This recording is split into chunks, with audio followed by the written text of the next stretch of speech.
The next speaker is Dr. NG Han from Singapore National Eye Center, Singapore. He's going to talk to us about case of strabismus, unusual hypotropia, more than meets the eye. Thank you. I think your name is pronounced as isn't it? Yes, correct. She told NG. So, Wei Yan. Right, that's Sorry. welcome. Thanks for the kind invitation to speak. Let me see.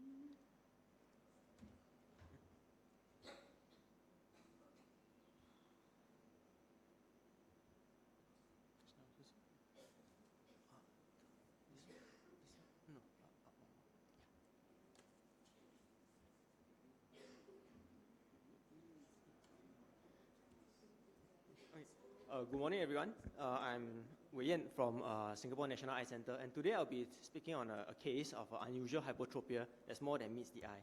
So, just a quick summary of the presentation. So, this patient is a 37-year-old Caucasian lady, and she's from Netherlands. So, she came in complaining of binocular oblique diplopia. That was worse in the evening, and especially when she was tired.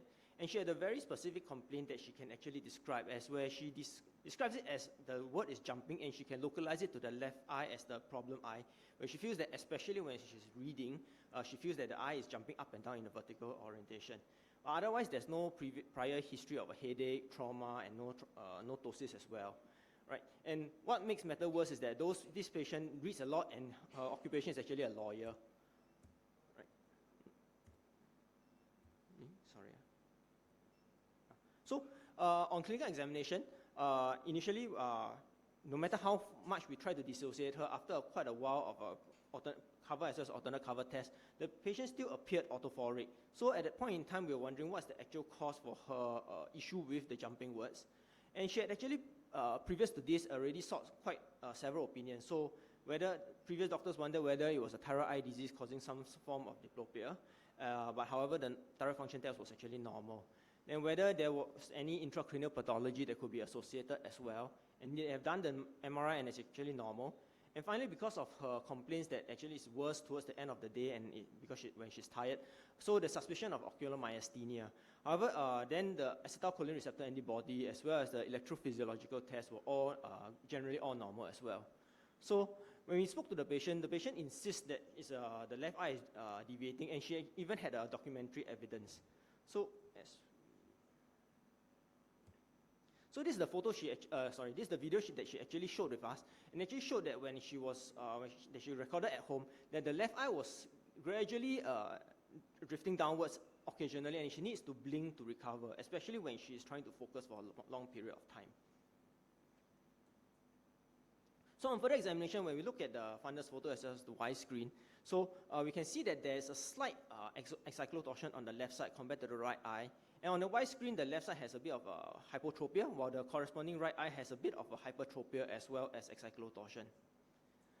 So, despite that, so our general impression is actually still that of a right superior oblique palsy with right dominance, and she's actually mainly fixating the right eye, resulting in a manifestation of a left hypotropia. Right? And then we offered surgery, and our plan was actually inferior oblique recession. So then the patient was actually, it shocked the patient, right? So all the past few months, she was always looking at the left side as the problem eye, and yet we are telling her that actually the problem eye is the right eye, and we should be operating on her so-called normal eye. And therefore, she found it very difficult to accept, and whether as a lawyer, she would want a pristine outcome, right? So during that time, we offered, she can go back to her homeland or somewhere in Europe to get a second opinion. But sometimes, in life, that's when COVID happened, and then she was not able to travel back to her homeland. So in that sense, she was actually stuck in Singapore, and then further discussion and further review was performed so that we can discuss whether we just continue conservative management or whether to go for surgery. And over the months that we continued to review her, that's when we started to gradually find on prolonged dissociation that we see glimpses of a right hypotropia. As you can see on the primary gaze with the Spielman cover, you can see that there's a slight right hypotropia over there that's worse on left gaze. And on the head tilt, it's also slightly worse on the right head tilt as well, which ties in with the diagnosis of a right superior oblique palsy. right? And that's when the patient eventually decided, okay, we'll go for the right inferior oblique surgery. And that's when we did the surgery. We did the recession to Park's point, 3 mm posterior and 2 mm lateral to the temporal border of inferior rectus. And so the patient's feedback. So initially, the patient, of course, was very apprehensive because she was always thinking that the left eye is the problem eye, but we have suggested for the right eye. And so, but then she had faith in us, and we proceeded with surgery. Of course, early in the initial period, she had quite a bit of panic. Right? She didn't explicitly tell us this, but this was fed back to us later on. Right? So when she felt that everything was very dizzy, brought into focus, and she was still having some diplopia and feeling that she was in a warped world with a bizarre perception of depth. And it was only gradually, after that, about nearly coming to 2 weeks of surgery, that she, finally started to set in and she felt comfortable, no more diplopia. And subsequently, 6 to 7 months after surgery, she was symptom-free, and she was very glad that she actually went through the surgery by then. Right? So this post-operative, again, it was generally autophoric, and no real obvious limitation in extraocular movements. So our lessons learned for this was that even if it appears to be autophoric or autotropic in primary position, patients might not be happy, especially we need to consider what the patient is actually complaining about. This patient is very educated and very aware. That's why we had video documentary evidence, but it's not every day that we can get such clear-cut evidence to convince us that there is really something wrong. Right? And that sometimes strabismus surgery can be indicated even though it appears autophoric to us, right? And that we need to perform a complete orthoptic assessment, all 9 positions of gaze, as well as ancillary tests such as fundus photograph, as well as wise screening, so that we can actually elicit the true problem. Thank you.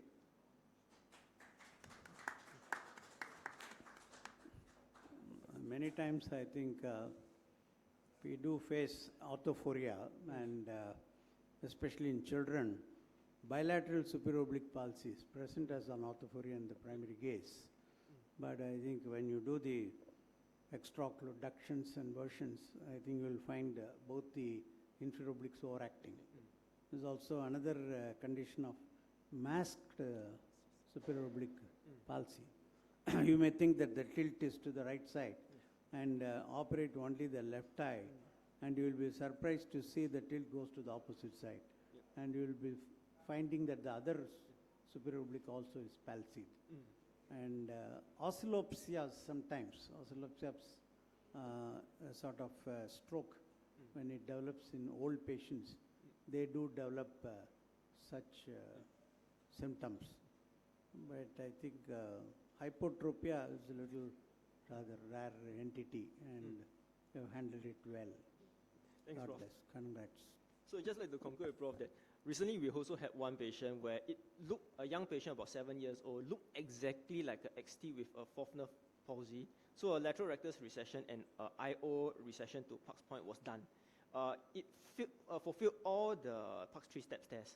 And immediately, within the next 3 days, it went to hypotropia. And the opposite, superior oblique palsy was unmasked, exactly as you said. So now parents are quite unhappy. The tilt is to the other side, and now we need to convince the parents that something needs to be done. I've had another patient who had a very large tilt, and it was 4+ overaction superior oblique, but there was hypertropia, not like what you showed. So I did denervation and extirpation of the inferior oblique.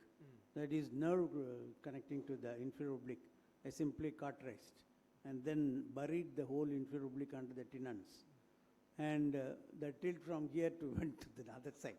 So it started having hypotropia.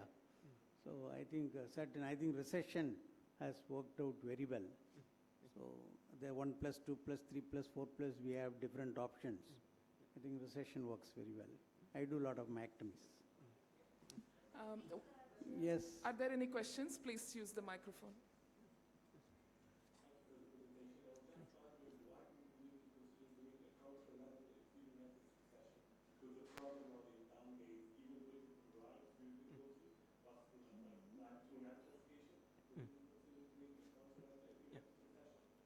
So We did consider that, but because we felt that the etiology was still the right side, we tried to convince the patient that we'll still proceed to the right side.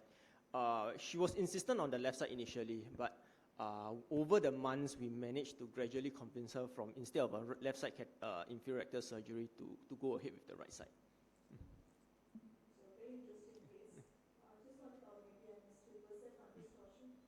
There was a slight left axial torsion. He showed in the diplopia charting also. Yeah, one more comment. Given that this session is on lessons learned, the case I learned from, I think there was a lead in your history. Her hobby was horse riding, and I think that, should ring a bell saying, is that what is making her aware of the problem? Because the position she uses, there are certain hobbies like playing snooker, billiards, or reading in bed, watching television, lying down in your couch, where the television is placed. So those are questions I would ask a patient, when they look orthophoric or orthotropic, and you're not able to get a good picture. I think spending that 2 extra minutes on what exactly, when do they notice this double vision, sometimes gives you the answer. Yeah, thank you. Many times we also come across, after the peribulbar block for the cataract surgery, they also develop a little bit of hypo and hyper. So we try to manage mostly with the prisms. Now that so much Fresnel prisms are available in India, I think we are able to do this thing. Otherwise, we do surgery. I think there are a couple of other questions. Yeah, one more.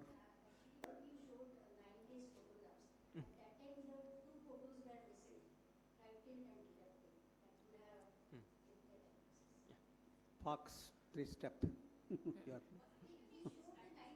Yeah. Actually, primary, there was no hyper. I think it was hypo. So, yeah, you are right. I think. Thank you. Thank you.